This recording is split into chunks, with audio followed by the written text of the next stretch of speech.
지난주에는 저희들이 아버지께서 기뻐하시는 일이라는 제목으로 함께 말씀을 나눴습니다. 하나님 아버지께서 예수와 함께 하셔서 하나님께서 기뻐하시는 삶을 사셨는데 그 기뻐하시는 삶의 절정은 십자가 죽음을 통한 죄사함이었다라고 저희가 나눴고요. 그 죄사함을 받은 저와 여러분들, 우리가 죄에서 돌이켜 사는 것이 바로 하나님께서 기뻐하시는 일이다라고 저희가 나누었습니다. 오늘은 41번째 시간인데요. 진리가 너희를 자유케 하리라는 말씀 저희가 함께 보도록 할게요. 요한복음 8장입니다. 8장 31절부터 36절까지의 말씀 함께 보겠습니다. 예수께서 자기를 믿은 유대 사람들에게 말씀하셨다. 너희가 나의 말에 머물러 있으면 너희는 참으로 나의 제자들이다. 그리고 너희는 진리를 알게 될 것이며 진리가 너희를 자유롭게 할 것이다. 그들은 예수께 말하였다. 우리는 아브라함의 자손이라 아무에게도 종노릇한 일이 없는데 당신은 어찌하여 우리가 자유롭게 될 것이라고 말합니까? 예수께서 대답하셨다. 내가 진정으로 너희에게 말한다. 죄를 짓는 사람은 다 죄의 종이다. 종은 언제까지나 집에 머물러 있지 못하지만 아들은 언제까지나 머물러 있다. 그러므로 너 아들이 너희를 자유롭게 하면 너희는 참으로 자유롭게 될 것이다. 주님의 말씀입니다. 기도할게요. 하나님 아버지,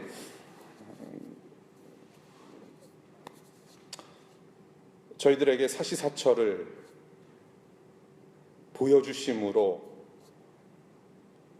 그 하나님의 신실하심을 기억하게 하시니 감사합니다. 정말로 추운 날을 맞이했습니다. 하나님, 저희들의 육체적으로는 추울지라도 우리의 마음, 하나님을 향한 그 마음은 뜨거워졌으면 좋겠습니다. 하나님, 우리에게 성령님 통해서 마음의 열정을 주시고 한 번 사는 인생, 하나님의 영광, 하나님 나라 위하여서 불타오르는 그런 인생을 살아갈 수 있도록 이 시간 우리를 새롭게 하여 주시기를 간절히 기도합니다. 하나님, 오늘 주신 말씀, 저희가 이 말씀을 대하면서 여전히 우둔하고 여전히 부족한 저희들 주님 앞에 겸손함으로 나아갑니다. 성령님의 도우심을 요청합니다. 주님의 말씀을 깨닫고 이 말씀 통하여 저희들이 새롭게 변화받음으로 하나님을 온전하게 예배드릴 수 있도록, 자유롭게 예배할 수 있도록 은총 베풀어 주시기를 간절히 기도합니다. 감사하며 예수님 이름으로 기도하였습니다. 아멘. 여러분은 자유하십니까? Are you free? Free. 자유하십니까? 혹시 여러분들 자유로운 영혼 계시나요? 자유로운 영혼. 이 자유로운 영혼. 여러분들 친구들 중에 아마 이런 친구들 있을 것 같아요. 혹시 자유로운 영혼. 저 친구랑 같이 있으면 상당히 즐겁고 기쁘고 시간 가는 줄도 모르고 참 좋은데 막상 이 친구를 다른 사람한테 데리고 가면 왠지 모르게 두려운 그런 존재. 자유로운 영혼 있을 것 같아요. 이 친구들 제 주변에 조금 있습니다. 주로 예술계 계통에 종사하는, 공부하는 친구들이죠. 음악을 하거나 미술하거나 그쪽 친구들이 조금 자유로운 영혼들이 좀 있는 것 같아요. 제가 네이버를 쳐보니까 이 자유로운 영혼에 대해서 이렇게 정의를 합니다. 어디에나 속박되거나 종속되지 않는 자유로운 사상을 펼치고 실현하는 영혼. 상당히 좀 거창한 것 같아요. 좀 쉽게 말하면 세상이 정해놓은 틀 밖으로 뛰쳐나가서 자기 자신을 표현하는 사람을 자유로운 영혼이라고 얘기를 하죠. 이런 친구들이 좀 멋져 보이기는 해요. 정말로 그렇습니다. 제가 대학교 때, 고등학교 때군요. 가죽 잠바를 입고 그런 삶을 좀 살았는데 그때 제가 그 자유로운 영혼에 대한 동경심이 있었던 것 같아요. 틀 밖으로 자꾸 나가려고 하는 어떤 락 스피릿, 어떤 힙합 정신이 좀 있었던 것 같습니다. 그런데 이런 친구들이 멋져 보이기도 하지만 더러는 이해가 되지 않을 때도 있고요. 저희들이 자유라고 얘기를 할 때에 아무리 저와 여러분들이 자유롭다 할지라도 책임이라는 구속, 책임이라는 제한은 있습니다. 저희들이 자유를 이야기를 할 때, 자유를 정의를 할 때 책임은 반드시 수반되어진다라는 것이죠. 그렇다면 이 자유는 정말로 진정한 자유인가? 라는 생각을 우리가 해보게 됩니다.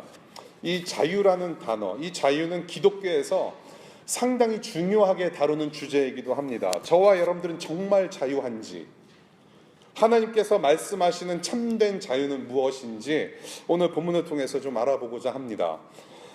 참된 제자는 누구인가를 먼저 말씀을 하십니다. 우리가 31절부터 32절까지 말씀을 보게 되면 참된 제자들은 이런 사람들이다라고 말씀을 하십니다. 31절, 자기를 믿은 유대 사람들에게 말씀하셨다라고 기록하고 있습니다. 자신을 믿은, 예수 그리스도를 믿은 사람들, 지난주 본문이었죠. 이들은 지적 동의만 하는 상태이지 참된 믿음이 있었던 사람들은 아니었다라고 저희들이 봤습니다. 이 사람들에게 우선 참된 제자란 무엇인지 말씀을 하세요. 이 참된 제자라는 말은 곧 믿는 사람, 구원받은 사람, 혹은 하나님의 자녀, 하나님의 백성을 가리켜서 참된 제자라고 하죠. 이 주님께서 여기서 누가 참된 제자인지 말씀하신 의도는 이 말씀을 듣고 있는 너희들은 참된 제자가 아니라고 말씀하시는 거예요. 믿는다고는 하였으나 일시적인 지적 동의만 있을 뿐이지 참 제자가 될 만한 참된 믿음의 증거는 없다라고 단도직입적으로 말씀하시는 겁니다. 다시 말씀드려서 참된 제자의 증거 세 가지를 말씀을 하시는 거예요. 너희들이 이렇게 하면 참된 제자가 될 것이라는 어떤 조건의 제시가 아니라 참된 제자이면 나타내질 수밖에 없는 증거를 세 가지를 말씀하신다는 거죠. 첫 번째 증거입니다. 31절, 주님의 말씀 안에 거하는 사람이라고 표현을 하세요.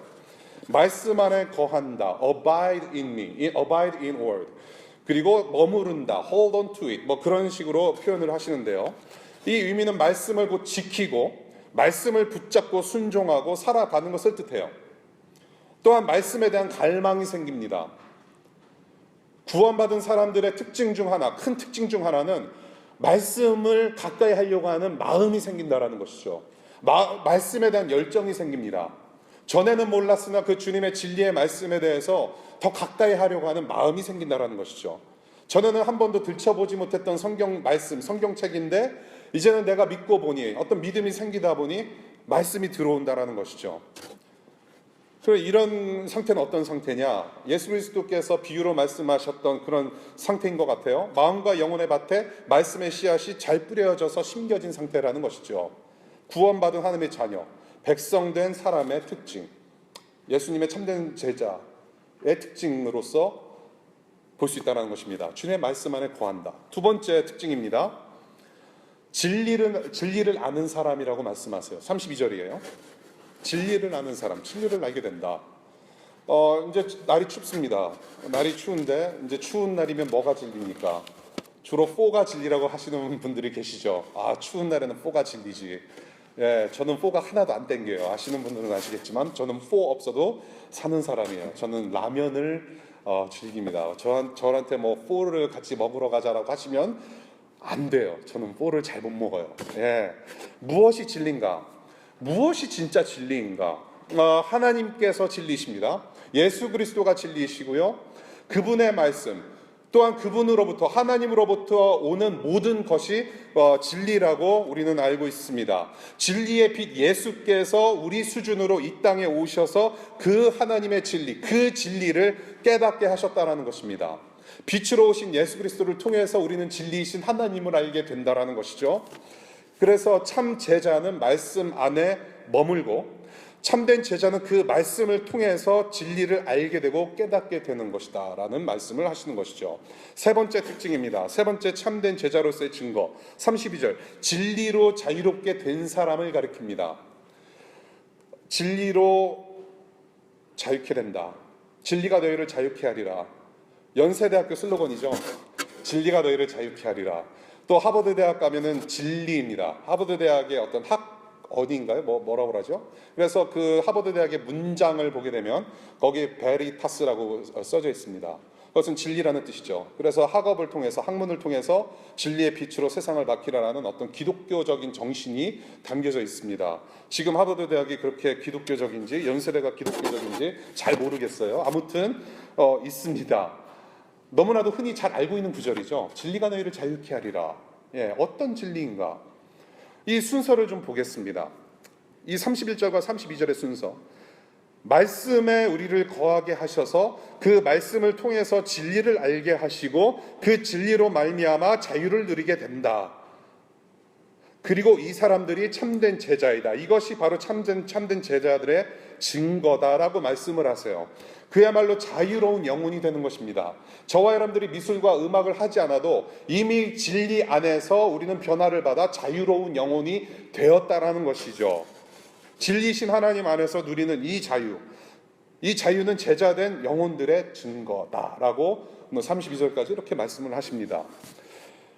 그런데 여기서 무엇으로부터 자유인가라는 것을 우리는 반드시 알 필요가 있죠. 무엇으로부터 자유하는가?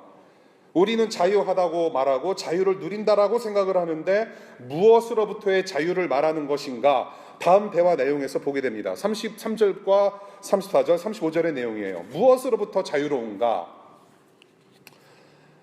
참된 제자로서의 증거로서 너희가 진리로 자유롭게 될 것이라는 말씀을 듣고 이 유대 사람들이 즉각적으로 반문을 합니다. 33절입니다. 우리는 아브라함의 자손이라 아무에게도 종노릇한 일이 없는데 당신은 어찌하여 우리가 자유롭게 될 것을 말합니까? 라면서 반문을 해요. 아브라함 자손으로서 우리는 영적인 어떤 프라이드가 있다. 영적인 자존심이 있고 민족적인 자존심이 있는데 종노릇한 적도 없고 그래서 우리가 이미 자유롭게 살고 있는데 너는 뭔 말하는 거냐? 라고 반문을 해요. 지금 이 사람들은 두 가지 큰 착각을 하고 있습니다. 첫 번째 착각은 무엇이냐? 자기 민족이 역사적으로 종노릇을 했거나 억압받은 경험이 없다라고 착각을 하는 것입니다. 역사를 몰라요. 아마도 출애굽의 하나님을 모르는 것 같아요. 그렇게 선망하고 그렇게 가장 깊숙이 자리 잡고 있는 그 모세 지도자, 모세를 생각하면 하나님이 떠오르지 않는 것 같아요. 선조들이 이집트에서 수백 년간 종살이했던 역사를 잊었나 봐요. 그 이후로 바벨론에서 종살이도 하고요. 사실 이스라엘 민족의 그런 역사를 보면은 외세 침략이 상당히 많았습니다. 외세의 억압 속에서 살은 나날들이 수두룩합니다. 그것을 좀 잊었던 것 같아요. 지금 이 유대 사람들, 지금 이 주님의 말씀을 듣고 있는 사람들은 누구의 압제 속에 있습니까? 로마의 압제 속에 있습니다. 지금 그 사실을 잊고 있어요. 민족적 정신력은 강했을지라도 이 굴욕의 역사 이것은 지울 수가 없어요. 근데 그 역사를 몰라요. 물론 주님께서 지금 여기서 말씀하시는 의도는 어떤 이 사람들의 민족적 혹은 이 사람들의 그런 선조들의 흑역사를 들춰내시려고 하시는 말씀이 아니죠. 영적인 것을 지적을 하신다라는 말씀입니다. 두 번째 착각이에요. 주님의 말씀, 영적으로 죄에 대한 종노릇하는 것에 대한 무지라는 것을 표현을 하세요. 이 사람들이 지금 착각하고 있는 것은 자기들은 다 괜찮다라고 착각을 해요. 영적인 무지입니다. 예수께서 지금 여기서 말씀하신 종노릇은 영적인 종노릇을 얘기를 해요. 근데 나는 지금 아무 문제 없이 잘 살고 있는데 뭔 소리냐라는 얘기를 하는 것이죠. 이것이 바로 죄로 어그러진 인간의 본성이에요. 나는 괜찮다고 생각하는 것. How are you? 그러면은 무슨 대답이 나오나요? Politically correct 하는 answer. I'm fine, thank you, and you? 예. 항상 그렇게 물어요. 정말로 How are you? 당신 괜찮습니까? 잘 지냅니까? 물어보면은 그냥 말버릇대로 나오는 것이 뭐예요? 습관적으로 나오는 것이 I'm fine. 근데 정말로 Are you fine? 정말로 괜찮아요? 그렇지 않잖아요. 그렇다고 해서 나 뭐 죽겠다 그러면서 일거수일투족을 다 나열해서 왜 안 좋은지 얘기할 수 없잖아요. 그렇죠? 바로 그거예요. 우리의 영적인 상태. How are you? 그랬을 때 우리는 괜찮지 않아요, 사실은. 근데 괜찮다고 생각하는 그런 인간의 본성이 있다라는 것이죠. 영적인 일이 아닌 육적인 면만 보고 나는 사는 게 괜찮다, 다 괜찮다라고 생각을 하는 그 착각을 지금 이 사람들이 하고 있다라는 것이죠. 그래서 주님께서 하신 말씀 34절입니다. 이 주님께서 죄를 짓는 사람들은 다 죄의 종이고 죄의 노예다라고 선언을 하세요. 34절 보겠습니다. 내가 진정으로 너희에게 말한다. 죄를 짓는 사람은 다 죄의 종이다라고 말씀하세요. 여기서 우리가 로마서의 말씀을 좀 살펴볼 필요가 있습니다. 로마서 6장 12절이에요. 그러므로 여러분은 죄가 여러분의 죽을 몸을 지배하지 못하게 해서 여러분이 몸의 정욕에 굴복하는 일이 없도록 하십시오라는 말씀을 하십니다. 죄를 짓는 사람은 다 죄의 종이고 죄의 노릇을 한다. slave, servant. 죄의 종이고 죄의 노예다. 자유롭지 못하다. 죄를 짓지 않을 수 있는 자유가 없다라는 말씀이에요. 다시 말씀드릴게요. 죄를 짓지 않을 수 있는 자유가 없다. 이것을 풀어서 말하자면 이런 뜻이죠. 아담과 하와 때로부터 죄의 사슬에 묶여서 죄를 지을 수밖에 없는 그런 상태다라고 말씀을 하시는 거예요. 죄의 종이다, 죄의 노예다라고 하시는 말씀은 그냥 본성 자체가 눈을 뜨면 죄를 짓고 자기 전에도 죄를 짓고 그냥 숨을 쉴 때마다 죄를 짓는 그런 본성이 있다라고 말씀을 하시는 거예요. 그것을 간단히 얘기해서 너는 죄의 종이고 죄의 노예다라고 말씀을 하시는 겁니다. 그 죄의 사슬에 묶여서 지배를 당하고 있기 때문에, 그래서 내가 죄를 짓는데도 죄를 짓는지도 모르고 그렇게 산다라는 것이죠. 그것이 우리의 본성이었다라는 것입니다. 본성의 문제예요. 밥 먹듯, 죄를 밥 먹듯 당연하게 생각하는 것. 이집트에서 수백 년간 노예로 태어나서 노예로 사는 것이 당연하게 여겨졌던 것처럼, 저와 여러분들이 배고파서 밥을 먹는 것이 당연하게 여겨졌던 것처럼, 여겨지는 것처럼 그냥 죄가 일상이다라는 거죠. 그래서 죄악된 인간들의 본성을 여기서는 죄의 종과 노예라고 표현을 해요. 죄를 지을 수밖에 없는 그런 상태. 저는 이 구절을 보면서 죄의 사슬에 묶여 있는 제 모습도 보게 되고요. 아직도 여전히 예수 그리스도를 통해서 나의 죄 문제가 해결은 됐지만은 아직도 이게 석연치 않은 부분들이 보이게 되었고요. 저는 좀 더 나아가서 이 세상의 모습들을 보게 됩니다. 죄의 사슬에 묶여 있는 한국을 보십시오. 여러분들 정말로 시간 날 때 여러분들이 말씀을 읽고 묵상을 하면서 큐티를 하면서 따로 시간을 내어서 기도를 하실 때 근데 조국을 위해서 같이 기도해요. 우리 한국을 보십시오. 여러분. 2001년도에 9/11 사태가 일어나고 나서 부시 대통령이 국정연설에서 한 말이 있죠. 이란과 북한은 악의 축이다. 악의 축이다라고 얘기를 해요. 근데 악의 축이 달리 없어요. 내 자신을 봐도 그렇고요. 한국을 봐도 그렇고요. 중동을 봐도 그렇고 미국을 봐도 그렇고 악의 축이 따로 없어요. 수십 년간 소수의 그런 지배 세력 슈퍼 갑질에 의해서 쌓아놓아진 바벨탑. 그 바벨탑이 이제 서서히 무너지는 것을 우리가 목격을 합니다. 이 죄악된 사슬, 이 악한 사슬로 인해서 얼마나 많은 국민들이 힘들어했나요? 이제는 그 사슬을 끊어야만 하는구나 이제 깨닫기 시작하는 것 같아요. 여러분들 페이스북이나 동영상을 보더라도 우리 어르신네들이 마이크 잡고서 하시는 말씀이 뭔가요? 우리는 너무 몰랐다라고 얘기를 해요. 이 사슬이 끊어져야 한다는 것이죠. 밑바닥부터 개조가 돼서 모두가 사람답게 살 수 있어야 되는데 그러려면은 바벨탑에서 진리의 빛을 깨닫고 그 진리의 빛을 경험을 하고 그래서 그 진리의 촛불을 가지고 거기서 내려와야만 사람답게 살 수 있는 자유를 누릴 수 있다는 것이죠. 지금 여러분들 이것을 우리가 좀 일상에서 적용하고 이 세상의 뉴스거리를 좀 들으면서 적용해봤으면 좋겠어요. 이 사슬이 끊어져야 돼요. 예수 그리스도를 아는 사람들은 진리의 사람들입니다. 빛의 사람들이에요. 빛 안에 거한 사람들입니다. 여러분들은 그 인물들입니다. 그래서 이 세상의 모든 악의 축과 악과 죄악의 그런 끊어지지 않는 모든 사슬들을 끊어야만 하는 그런 임무, 부르심을 받은 사람들입니다. 사회에 침투하시기 바라요. 여러분들의 직장생활과 여러분들의 학업생활에 침투하셔서 그 빛을 드러내므로 그 모든 사슬을 끊어낼 수 있는 여러분들 되시기를 축복합니다. 예. 이 세상의 바벨탑은 무너져야 됩니다. 여기 주님의 말씀이 바로 이거죠. 주님께서 그러한 죄의 종노릇하는 너희를 무엇이 자유케 하리라? 진리가 자유케 하리라 라고 말씀하세요. 무엇으로부터의 자유? 다시 말씀드립니다. 죄로부터의 자유예요. 사탄의 권세로부터의 자유, 죽음으로부터의 자유, 죄의 감옥으로부터의 해방을 말씀하시는 거예요. 거기로부터 너희를 자유케 하리라. 무엇으로? 진리로. 그때 비로소 언약 백성으로서 하나님 나라라는 언약 가족 안에 거하게 될 것임을 35절에서 말씀을 하세요. 죄의 노예에서 벗어나서 하나님의 자녀 되게 하시는 그 진리를 우리 본문에서 보게 됩니다. 진리가 너희를 자유케 하리라.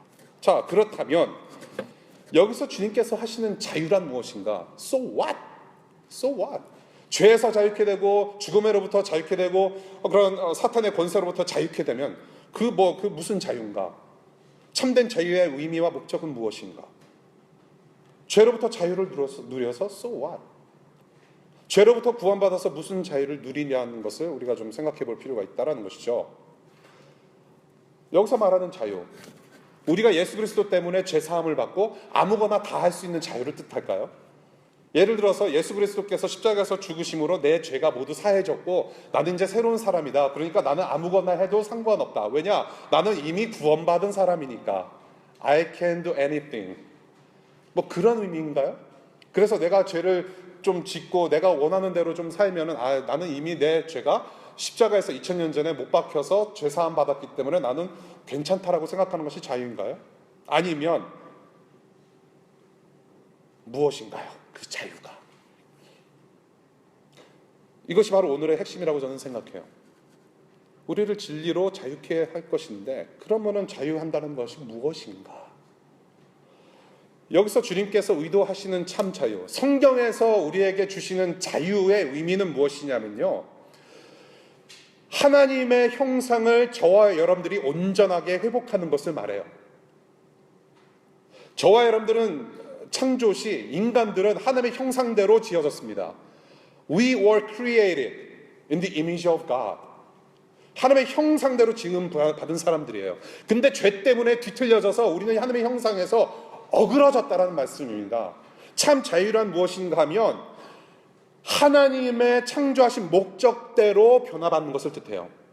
하나님의 창조하신 목적대로 하나님을 전적으로 사랑하고 하나님을 전적으로 섬기고 하나님만을 전적으로 즐거워하며 기뻐하는 그 모습, 그것을 참 자유라고 표현을 합니다.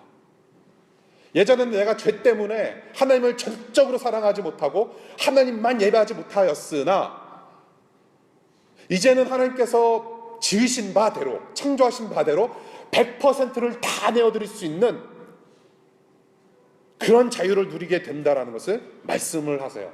그것이 성경에서 말하는 진정한 자유예요. 누가복음 1장 74절 75절의 말씀입니다. 우리를 원수들의 손에서 건져주셔서 두려움 없이 주님을 섬기게 하시고 우리가 평생 동안 주님 앞에서 거룩하고 유롭게 살아가게 하셨다라는 말씀을 하세요. 전에는 죄 때문에 하나님께서 만드신 목적대로 살지 못하고 죄로 가득한 내 중심의 삶을 살다가 이제는 하나님을 자유롭게 제대로 섬길 수 있는 그런 영적인 자유를 누리게 되었다라고 이야기를 해요. 그래서 우리가 성경에서 말하는 자유를 우리가 얘기를 할 때 freedom이라는 말을 잘 안 써요. liberty입니다. liberation. 해방이에요. 우리는 해방되어서 자유를 얻고 하나님만을 전적으로 섬길 수 있는 그런 백성으로 회복된다는 거예요. 이 자유를 누리게 하기 위해서 바로 예수 그리스도께서 이 땅에 내려오셨어요. 지난 3년 넘게 우리가 같이 교회로서 예배를 하면서 저는 이 예수 그리스도의 이 땅에 오심을 이 말씀 가운데 놓치지 않으려고 많이 애썼습니다. 여러분들도 복음으로 살려고 애쓰셨고요. 물론 저는 우리 교회 DC2DC가 이렇게 생성이 되면서 한두 가지 바람이 있었어요. 무엇이냐? 매일같이 크리스마스처럼 살았으면 좋겠다. 크리스마스 때만 주님의 오심을 기뻐하는 것이 아니라 우리가 매 주일 예배 속에서도 주님의 오심을 기뻐하고 부활하심도 기뻐하고 승천하심도 기뻐하고 다시 오실 예수를 또 우리가 또 소망하며, 그래서 everyday 크리스마스 선물도 하고 노숙자들에게 베풀기도 하고 시도 때도 없이. 이 예수께서 이 땅에 오시니에요. 우리는 크리스마스 때만 이 땅에 오신 임마누엘을 늘 기억하는 것이 아니라 오늘 이 시간에도, 물론 크리스마스 때도, 물론 내일도, 내일 모레도 왜 예수께서 이 땅에 오셨는지를 우리는 늘 기억해야 된다는 것입니다. 이것이 기독교의 핵심이죠. 36절입니다. 그러므로 아들이 너희를 자유롭게 하면, 여기서 아들은 예수 그리스도예요. 예수 그리스도께서 너희를 자유롭게 하면 너희는 참으로 자유롭게 될 것이다. 진리가 너희를 자유롭게 한다라고 이미 말씀하셨는데, 여기서는 아들 예수 그리스도께서 너희를 자유롭게 할 것이다 라고 말씀을 하세요. 즉 예수 그리스도는 진리. 선악과를 따먹은 즉시 자유가 왜곡되어졌고요, 그 이후로 죄에 노예된 저와 여러분들이 무엇으로부터 감싸져 있었어요. 근데 그 무엇은 무엇이었냐면 죄와 죽음의 저주의 사슬로 감싸져서 우리는 죄를 지을 수밖에 없었다라는 것이죠. 그 사슬을 예수 그리스도는 십자가에서 끊으셨다라는 것이에요. 그 십자가에서 예수님께서 그 사슬을 끊어버리셨다. 죽음으로 죽음을 짓밟으시고 저와 여러분들을 하나님의 영광으로 인도내시고, 그래서 우리가 오직 이제는 하나님만을 섬기고 죄를 섬기지 아니하고 우상을 섬기지 아니하고 오로지 하나님만을 섬기도록 우리의 본성을 뒤집어 주셨다라는 거예요. 그것이 바로 예수 그리스도께서 십자가에서 하신 일이에요. 본성을 뒤집어 주셨다. 로마서 8장 2절입니다. 그리스도 예수 안에서 생명을 누리게 하는 성령의 법이 당신을 죄와 죽음의 법에서 해방하셨다. 그렇게 해방하시고 이제는 로마서 6장 18절 죄에서 해방을 받아서 의의 종이 되었다라고 하십니다.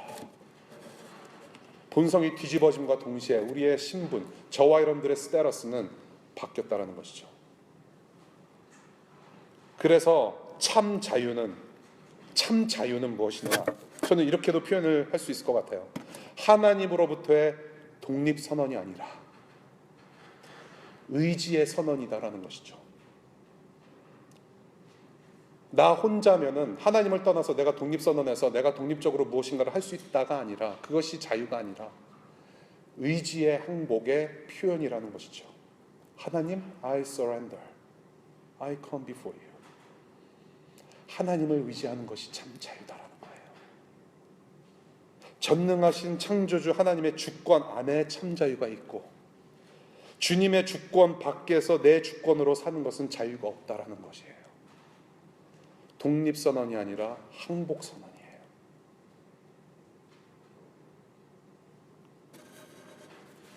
오늘 본문을 통해서 알게 된 이 예수 그리스도, 저와 여러분을 하나님의 자녀, 그분의 백성, 주님의 참 제자로 거룩하고 온전하게 변화시키시고 자유롭게 하나님을 사랑하게 하신 그 진리이시다. 그분이 예수 그리스도시다는 것을 오늘 본문에서 봤습니다. 이렇게 주님께서 하신 말씀은 하나님의 마음이고요, 하나님께서 여러분들과 함께 하시는 맺으신 약속이고요, 하나님의 열심이에요. 패션. 그 주님의 마음은 아무도 꺾을 수가 없어요. 로마서 6장 22절입니다. 이제 여러분은 죄에서 해방을 받고 하나님의 종이 되어서 거룩함에 이르는 삶의 열매를 맺고 있습니다. 그 마지막은 영원한 생명입니다. 이렇게 진리 가운데 여러분들이 자유케 돼서 하나님을 마음껏 섬기고, 그 결국은 무엇이냐? 영원한 생명을 누리는 것이다. 이 주님의 약속, 주님께서 반드시 이루실 거라는 얘기입니다. 이것이 바로 우리의 목적지예요. 우리의 눈앞에, 우리의 손안에 이 약속이 있다라는 것이죠. 이것을 놓치지 말자는 거예요. 1952년에 플로렌스 체두기라는 젊은 여자 수영 선수가 있었다고 그래요. 이 바다에서 장거리 수영에 도전을 합니다. 수영한 지 10시간이 지나면서 몸과 마음이 지쳐오죠. 안개가 너무나도 자욱합니다. 가재나 몸과 마음은 힘들어 죽겠는데 안개가 자욱해서 상당히 힘든 시간을 보냅니다. 앞이 안 보이니까 더 힘들어요. 버티고 버티다가 포기합니다. 그런데 수영을 포기하고 나서 배를 타고 육지를 와보니까 내가 포기한 지점과 육지는 불과 1km밖에 떨어지지 않았다라고 얘기를 해요. 조금만 더 가면은 기록을 경신하는 건데. 그러면서 이 플로렌스는 후회하면서 이런 말을 합니다. 해안이 보이기만 해도, 해변가가 보이기만 해도 나는 성공했을 것이다라는 얘기를 해요. 저와 여러분들의 삶이 좀 그런 것 같아요. 뭔가 좀 보이면은 할 수 있을 것 같아요. 근데 뭔가 보이지 않으면은 정말로 황량한 어떤 사막 가운데 떨어진 것 같고요. 여러분들의 미국의 삶이 좀 그렇지 않나 생각해요. 우리의 인생 자체가 그렇지 않나 생각해요. 저와 여러분들이 늘 기도 제목으로 나누자고 한다면은 불확실한 미래 때문에 하나님께서 뭔가 보여주시도록 많이들 기도하잖아요. 그렇죠? 예, 한국으로 갈 것인가, 미국으로 갈 미국에 있을 것인가, 대학원에 갈 것인가, 어디서 일을 할 것인가, 왜 직장은 잘 안 잡히는가, 여러 가지 고민 속에서 하나님께 뜻을 물어가면서 여러분들은 기도를 합니다. 우리의 인생 자체가 그래요. 여러분들이 미국에 없어도 똑같은 기도 제목 가지고 한국에서도 기도를 할 것 같아요. 잘 보여지지가 않아요. 하나님께서 그냥 한번 딱 보여주시고 목적지를 딱 한번 보여주시면은 아싸 우리 더 힘차게 공부도 하고 더 직장생활 다 잘할 수 있을 것 같은데 그렇지 않아요. 우리 인생은 그렇지 않아요. 사랑하는 여러분, 오늘 안개 낀 인생 속에서 저와 여러분들은 무엇을 향해 달려가는가요? 우리의 눈에 보이는 직장, 우리의 눈에 보이는 학업과 학위, 우리의 눈에 보이는 목적지만 따라가는 사람들인가요? 오늘 하나님을 자유롭게 담대하게 섬기지 못하게 하는 것들은 또한 무엇이 있을까요? 오늘 예수의 핏값으로 주신 이 자유를 누리지 못하게 하는 그런 방해하는 것들은 무엇이 있을까요? 여러분들의 목적지는 무엇이고, 여러분들이 이 세상을 살아가면서 여러분들을 방해하는, 여러분들의 영적인 모든 것들을 방해하는, 여러분들의 삶조차도 방해하는 것들은 무엇이 있을까요? 생각을 해봤으면 좋겠어요. 참 진리 되시며 다시 오실 예수 그리스도의 그 안에서 누리는 참된 자유를 누리는 그 영생의 기쁨. 여러분, 우리가 너무나도 우리 눈에 보이는 것에 익숙하게 살았습니다. 주님께서 오늘 말씀을 통해서, 이 성경을 통해서 말씀하시는 것은 영생의 기쁨은 반드시 있다. 지금은 눈에 보이지는 않아요. 그러나 우리의 영 안으로 보이는 것은 무엇이냐면 하나님 나라라는 것입니다. 그 예수 그리스도의 영광, 장래의 영광, the glory of the future, 앞으로 오게 될 영광을 향해서 우리는 쫓아가요. 우리의 육의 눈으로는 볼 수 없어도 이미 주님께서 약속하신 그 주님의 마음과 열정은 어디 있냐? 영생의 영광, 그 주님의 보좌 앞에 영원히 누리는 그 주님의 영광을 우리에게 약속하셨고 그것을 우리에게 보여주셨어요. 그것이 우리 저와 여러분들의 목적지라는 것입니다. 저와 여러분들의 인생살이가 힘들고 다시 죄를 즐기라고 유혹하며 괴롭힐지라도 우리를 향하신 이 약속, 이 비전과 목적을 늘 기억하실 수 있기를 바랍니다. 이것이 바로 여러분들 21세기 2016년을 살아가는 플로렌스 체드윅이라는 여러분들이 가져야 할 비전이고 목적지라는 것이죠. 그것이 여러분들의 약속이에요. 이것을 잃으면 여러분들 우상 숭배하기 쉽습니다. 이 주님의 약속을 잃으면 우리는 늘 우상을 의지할 수밖에 없어요. 더러는 여러분들의 기도 제목 자체가 우상이에요. 무슨 말씀인지 아시겠어요? 여러분들의 직장, 여러분들의 장래, 여러분들의 학위가 우상이 될 수 있어요. 여러분들 포기하지 마시기 바랍니다. 예수님께서 다 이루셨어요. 2000년 전에 다 이루셨어요. 지금 여러분들을 하나님의 형상대로 빚으셔서 참 자유를 주시고 이제 그 주님을 우리는 곧 뵙니다. 곧 다시 오십니다. 장래의 영광을 믿음으로 기다리시는 여러분들 되시기를 간절히 바랍니다. 참 자유. 저는 이번 말씀을 준비하면서 이게 또 자꾸 옛날 생각이 나는 거예요. 참 자유. 내가 주님에서 무슨 자유를 지금 누리고 있는가 생각을 해보니까 제가 초등학교 때 그런 경험했던 것이 기억이 나더라고요. 여러분들 중에 혹시 지금은 모르겠어요. 한국에서 초등학교나 중학교 경험하신 분들 중에 혹시 교문 앞에서 병아리 파는 거 보신 적 있으신 분들 잠깐 한번 손 들어봐 주세요. 그냥 잠깐. 예, 그러면은 손 드신 분들은 나이가 좀 있으신다라는. 예, 그렇죠. 병아리 팔았습니다. 예, 그러니까 이제 신세대는 그걸 모를 거예요. 이제 9세대 분들께서 손을 드셨어요. 제가 있을 때도 병아리를 팔았어요. 싼 값에 사들고 와가지고 이제 잘 길러보겠다고 해서 뭐 기릅니다. 근데 며칠 안 가서 죽어버려요. 예, 그런 기억이 나요. 그러니까 병아리는 어미 닭이 길러야 돼요. 병아리는 사람이 기르면 안 돼요. 죽어요. 한음이 저희 큰아들한테 저는 그런 생각이 나가지고 이제 마침 생일이 다가와서 8번째 생일날에 내가 너를 선물을 주겠다. 선물을 하면서 좀 생명을 좀 이렇게 키워보는 것도 좋겠다. 생명을 좀 이렇게 잘 뭐랄까 소중히 여기는 마음을 이 어린 아이에게 이렇게 심겨주는 것도 또 사역이다 싶어서 돈 많이 드는 개 고양이는 개 돼지 소 돼지는 내가 사줄 수는 없고 저기 펫샵 가보니까 물고기가 무지 싸요. 여러분들 중에 혹시라도 결혼해서 애 낳으시고 혹시라도 이제 이렇게 계획을 하시는 분들 계시면은 개 고양이 안 사줘도 돼요. 예. 어항과 물고기는 상당히 쌉니다. 20-30불에 해결이 돼요. 예. 그리고 물고기 먹이도 안 비싸요. 예, 이만한 통 하나에 몇 불인데요. 한 2-3불 되는데요. 한 4-5년을 먹을 수 있겠더라고요. 양을 보니까. 예. 어항과 물고기를 사줬어요. 그런데 이 물고기가 자기 주인 홍한음, 이 홍주영의 큰아들 홍한음의 소나기를 떠나서 정말로 저 넓은 세상을 한번 살아보고 싶다. 그래서 어항에서 툭 튀어나옵니다. 그러면 어떻게 될까요? 무슨 가요 가사 같아요. 뭐죠? 예, 아무튼 가사 같아요. 이 세상을 더 넓게 경험하고 살아보고 싶다. 참 자유를 누리고 싶다 해서 어항 밖으로 뛰쳐나와서 물고기가 있다면 그게 어떻게 될까요? 죽어요. 물고기는 물에서 살아요. 그것은 자유가 아니라는 것이죠. 어항 밖으로 뛰쳐나오면 전능자 홍한음의 손에서 구해져야 돼요. 이 전능자 홍한음이가 물고기를 다시 집어다가 물속으로 집어넣어줘야 이 물고기는 살아갈 수 있어요. 사랑하는 여러분, 우리가 아직 죄인 되었을 때에 어디로 갈지 몰라 방황하고 있을 때, 영원한 죽음이라는 저주 안에 있을 때, 우리가 스스로 구원할 수 없는 그런 아주 절망적인 상태에 놓여 있을 때 전능자 하나님께서 예수 그리스도를 보내주셔서 그분의 진리로 우리를 구해 주셨습니다.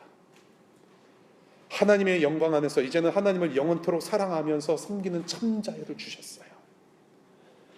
한 번 사는 인생 정말로 담대하게 하나님을 사랑하면서